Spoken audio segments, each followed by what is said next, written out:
Once a person decides that they're going to hike the Pacific Crest Trails, one of the big decisions they have to make is, are they going to do it northbound or southbound? Are you going to start in Southern California and hike it northbound, or are you going to start in Northern Washington and hike it southbound? Historically, the vast majority of the hikers do go from Campo, California, from the Mexican border, they hike northbound.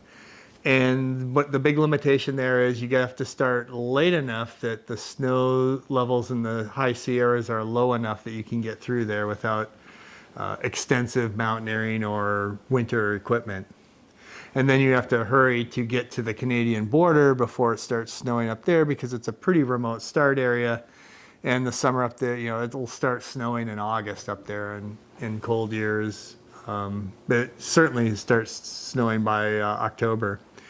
Hiking southbound is a little different.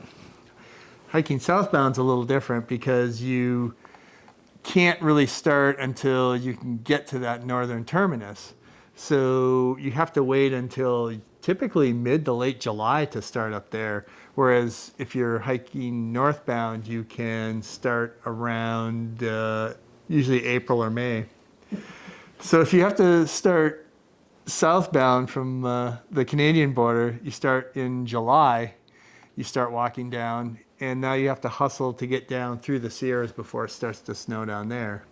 Now, what's changed recently is all the forest fires, certainly through Northern California, Oregon, and Washington. And that's made it really hard because you're limited, you can't really start until July up at the Canadian border to hike southbound.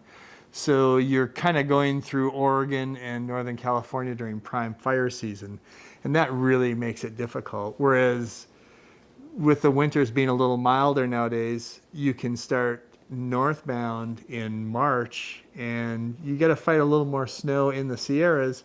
But at the same time, you can hopefully get through Washington and Oregon before the fire season's too bad.